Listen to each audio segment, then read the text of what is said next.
feeling the intense pressure of an impending no-confidence vote, scandal-ridden South African President Jacob Zuma reluctantly resigned Wednesday. VOA's Zlatica Hoke has our report.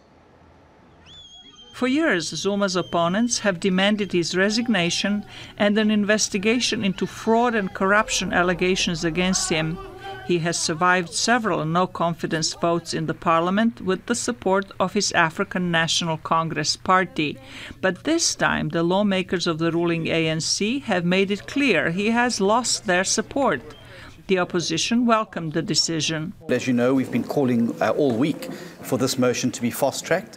I think that all parties are united in wanting to remove President Zuma and to start writing a new chapter. Faced with a forcible ouster, Zuma announced his voluntary resignation in a televised address to the nation Wednesday. I do not fear exiting political office. However, I have only asked my party to articulate my transgressions,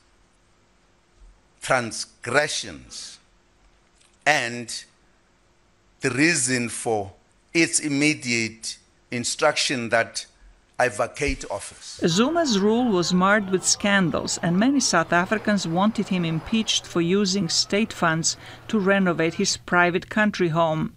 On Wednesday, the police raided the luxury home of the Indian-born Gupta family of rich entrepreneurs with alleged corrupt links to the president. The ANC issued a statement saying Zuma's resignation provided certainty to the people of South Africa. The former ANC fighter who rose through the party ranks to become president is leaving the country's economy in tatters. For some people, this was the main reason they wanted to see him go. I really believe that he should step down because I want South Africa, just like other South Africans, I believe, I want him to step down and resign so that we can have a better South Africa and, yeah, basically more jobs and everything else that he wasn't doing for us. Zuma is replaced by his deputy Cyril Ramaphosa, who was elected as ANC's new leader in December. Zlatica Hoke, VOA News, Washington.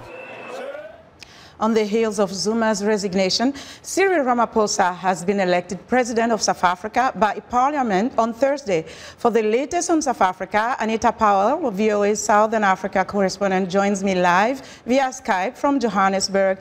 Good evening, Anita. Hi, Linord. So a lot has happened in 24 hours in South Africa. Tell us how people are reacting after Zuma's exit and with Cyril Ramaphosa now new president.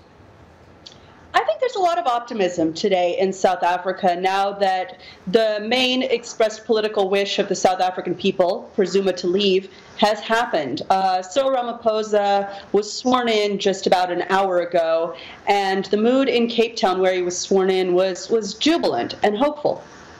So you say people have hope. Who is Cyril Ramaphosa to the average people in South Africa, and what is he expected to do differently at this point? Cyril Ramaphosa is kind of an unusual guy because he's been in public life for a long time, but not much is known about him personally. He's a longtime ANC member, he's a very successful businessman, and his roots are in the union movement. So a lot of South Africans hope that he's going to bring economic improvement, prosperity, and he's already done a little bit of that. He's made some deals at the World Economic Forum in Davos that have been widely praised. So they're hoping for a change. What are the big issues facing him, though? Well, the first thing he's got to do is improve the economy in a tangible way for South Africans, and that's kind of a tall order. As the report just said, the economy is suffering. We have about 27% unemployment in South Africa. The other thing he has to do is restore South Africans' faith in the African National Congress if he wants to keep his job and win next year's election. Okay, Anita, thank you so much for joining us. Thanks. And that was VOA's Anita Powell reporting live via Skype from Johannesburg.